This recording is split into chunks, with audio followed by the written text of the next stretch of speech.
மக்களை பெரும் அளவிற்கு பாதிக்கக்கூடிய ஒன்றாக வந்திருக்கிறது. தேர்தல் முடிந்தவுடன் எல்பிஜி, எரிவாயு இவற்றினுடைய விலை உயர்த்தப்பட்டது. இப்பொழுது தேர்தல் முடிவுகள் வந்ததற்கு பின்னர் டீசல், பெட்ரோல் இவற்றினுடைய விலை உயர்த்தப்படுகிறது. இது மக்களின் மீது கொடுக்கப்பட்டிருக்கிற மிகப்பெரிய தாக்குதல். இதை நாம் புரிந்து கொள்ள வேண்டும். மோடி அரசாங்கம் இந்த விலையேற்றத்தை திரும்ப பெற வேண்டும். மக்களுக்கு அவர்களுடைய வாழ்வாதாரங்களை காப்பாற்றுவதற்கான முறையில் முயற்சிகளை மேற்கொள்ள வேண்டும். மோடி வாய்ச்சவடால் விடுகிறார், சப்கா சாத் சப்கா விகாஸ், எல்லோருக்குமான அரசு, எல்லோருக்குமான திட்டங்கள். ஆனால் நடைமுறையில் மோடியினுடைய திட்டங்கள், மோடியினுடைய ஆட்சி முறை என்பது முதலாளிகளுக்கான ஒன்றுதான், பெரும் முதலாளிகளுக்கான ஒன்றுதான் என்பதை நாம் புரிந்து கொள்ள வேண்டும்.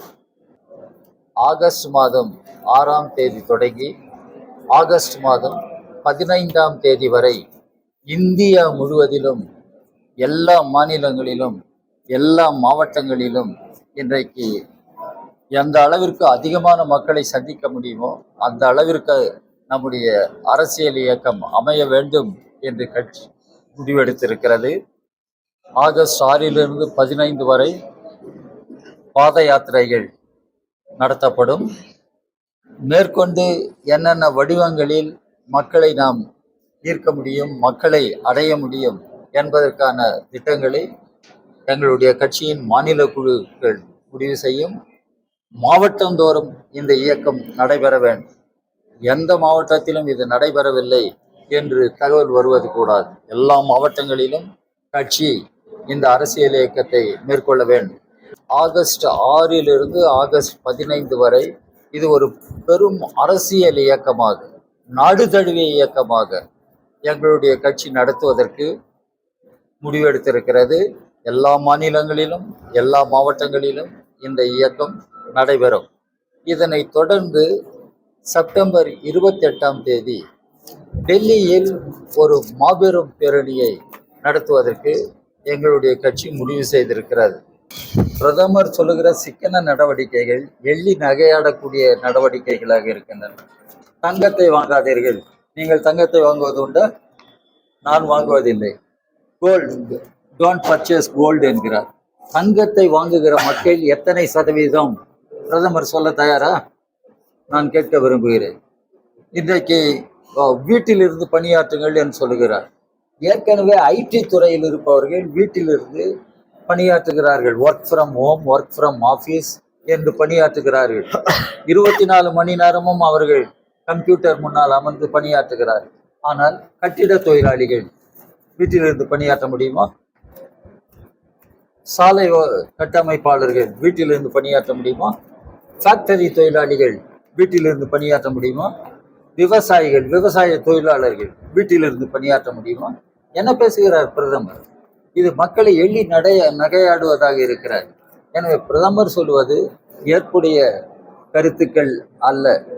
சிக்கன நடவடிக்கை என்று சொன்னால் அது மக்கள் உணர்ந்திருக்கிறார்கள், மக்களுக்கே அது புரிகிறது. கொரோனா காலத்தில் மக்களே முன்வந்து அந்த கொரோனா எதிர்ப்பு நடவடிக்கைகளை, தடுப்பு நடவடிக்கைகளை மேற்கொண்டதால் தான் கொரோனாவை நாம் முறியடிக்க முடிந்தது.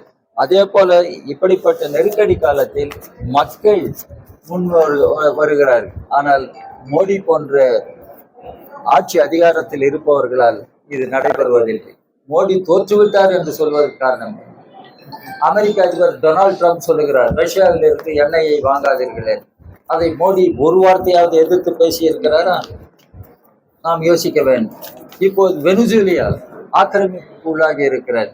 வெனிசுவேலா தான் உலகத்தில் மிகப்பெரிய எண்ணெய் வள நாடாக இருந்தது. பெட்ரோ டாலர் பொருளாதாரம் என்று சொன்னால் வெனிசுவேலா அதனுடைய பெட்ரோ டாலரை சார்ந்து அது இருந்தது. இப்போது அமெரிக்கா இன்றைக்கு வெனிசுவேலாவை தாக்கியதற்கே அதுதான் காரணம். இப்போது ஈரான் யுத்தம் கூடாது என்று மோடி சொல்லியிருக்கிறாரா? இஸ்ரேலுக்கு மோடி போய் அங்கு இஸ்ரேலுக்கு முழுமையான ஆதரவை தெரிவித்து வந்த ஓரிரு நாட்களில் அமெரிக்காவும் இஸ்ரேலும் சேர்ந்து ஈரானை தாக்குகிறார்கள். இதுதான் இன்றைக்கு உலகத்தில் ஏற்பட்டிருக்கிற நெருக்கடி காரணம். எனவே ஈரான் போருக்கும் மோடி ஒரு வகையில் உடந்தையாக இருந்தாரோ என்ற கேள்வி கூட வருகிறது. ஏனென்றால் அவர்தான் போய் இஸ்ரேலுக்கு முழுமையான ஆதரவு இந்தியா தரும் என்று பேசுகிறார். இது எந்த காலத்திலும் நடந்ததில்லை. அதனால்தான் நம்முடைய வெளிவிவகார கொள்கைகளையே இன்றைக்கு தகர்த்து ஏகாதிபத்திய சக்திகளிடம் சரணடைகிற ஒரு அரசியல் நிலையை மோடி மேற்கொண்டிருக்கிறார். அதுதான் இன்றைக்கு காரணம். கடந்த கால ஆட்சி செய்த திராவிட முன்னேற்ற கழகம் தோல்வியடைந்திருக்கலாம்.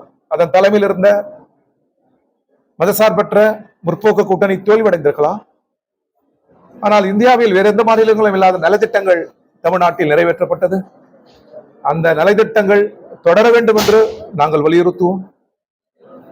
இன்னும் கூடுதலான நலத்திட்டங்களும் புதிய அரசு தொடங்குமையானால் அதையும் நாங்கள் வரவேற்போம். உழைக்கிற மக்களின் கோரிக்கைகள் பல கிடைப்பில் இருக்கிறது. ஆஷா பணியாளர்கள், கொசு மருந்து அடிக்கிறவர்கள், தூய்மை பணியாளர்கள், அரசு ஊழியர்கள், மருத்துவர்கள், டாஸ்மாக் தொழிலாளர்கள், ஆலை பணியாளர்கள், காடு சார்ந்த தொழிலில் ஈடுபடுகிறவர்கள், மலை சார்ந்த தொழில்களில் ஈடுபடுகிறவர்கள், கடல் சார்ந்த தொழிலில் ஈடுபடுகிற எளிய மக்களின் கோரிக்கைகள், இன்னும் பல்வேறு கல்வியாளர்களின் கல்வி நிறுவனங்களின் கோரிக்கைகள், பேராசிரியர்கள் ஆசிரியர்களின் கோரிக்கைகள் கிடப்பில் இருக்கிறது. இவை யாவற்றையும் புதிய அரசு செவிமடுத்து அந்த பிரச்சனைகளை தீர்க்க வேண்டும் என்று நாங்கள் தொடர்ந்து வலியுறுத்துவோம். தமிழ்நாட்டில் கடந்த 60 வருஷத்துக்கு அப்புறம் காங்கிரஸ் வந்து அமைச்சரவையில் இடம்பெற்றிருக்கு. அதே மாதிரி கம்யூனிஸ்ட் கட்சியும் அதுக்காக முயற்சியில் ஈடுபடுமாங்கிறத சார். இந்திய கம்யூனிஸ்ட் கட்சியை பொறுத்தவரை அது போன்ற ஒரு முயற்சியில் இல்லை, அது போன்ற ஒரு கொள்கை திட்டத்தை நாங்கள் வகுக்கவில்லை. ஒரு கூட்டணி ஆட்சியில் பங்கேற்பதாக இருந்தால் குறைந்தபட்ச செயல் திட்டம், குறிப்பாக உழைக்கும் மக்களின் முழு நிறை நலன், விவசாயிகள் கூலி மக்களின் முழு நிறை நலன், ஒடுக்கப்பட்ட மக்களின் முழு நிறை நலன், இவைகளை உள்ளடக்கிய சூழல் வருகிற போது கம்யூனிஸ்ட் கட்சியும் தன் நிலையிலிருந்து தங்கள் பலத்தை அதிகரித்துக் கொள்கிற போது அந்த காலச்சூழலில் அது பற்றி நாங்கள் பரிசீலிப்போம். இப்பொழுது நாங்கள் பெற்ற வெற்றி 2 இடதுசாரிகள், CPM 2, அதே போன்று இடதுசாரி பாதைகளை பின்பற்றுவோம் என்று மிக தெளிவாக அறிவித்திருக்கிற விடுதலை சிறுத்தைகள் பெற்றது 2. இந்த 6 ஏறத்தாழ ஒவ்வொரு புள்ளி வெளியிலிருந்து ஆதரிக்கிறோம். நல்லாட்சி தர வேண்டும்.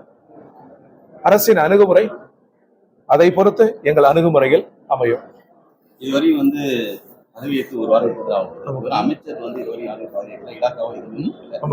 இது வந்து உங்களுக்காக வந்து வெயிட் பண்ணிட்டு இருக்காங்களா அரசு? இல்ல, அவ்வாறு இல்ல. அதுபோல் இருந்தால் வெளிப்படையாக நாங்களும் அறிவிப்போம். அவ்வாறு இல்ல, அவருக்கு நாங்கள் தெளிவுபடுத்தி விட்டோம். புதிய அரசு சில நாட்கள் தான் ஆகியிருக்கிறது. எனவே அவர்களுக்கு கால அவகாசம் தேவைப்படும். எதிர்கட்சியோட அழுத்தத்தினால்தான் இந்த 1000 ரூபாய்க்கு ஒத்துக்கிட்டாங்கிற மாதிரி ஒரு கருத்து இருக்கு. அதை பத்தி சொல்லுங்க. எதிர்கட்சி அழுத்தத்தால் தந்தாலும் எளிய மக்கள் பயனடைவார்கள். அரசே தானே சிந்தித்து இன்னும் அதிகமாக கொடுத்தாலும் எளிய மக்கள் பயன்படுவார்கள். எளிய மக்கள் பயன்பாடு நாங்கள் வரவேற்கிறோம். சார், அதிமுக இன்னைக்கு 2 பிரிவுகளா இருக்கு. எடப்பாடி பழனிசாமி தலைமையில் ஒரு பிரிவு, அதே போல வந்து வேலுமணி தலைமையில் ஒரு பிரிவு.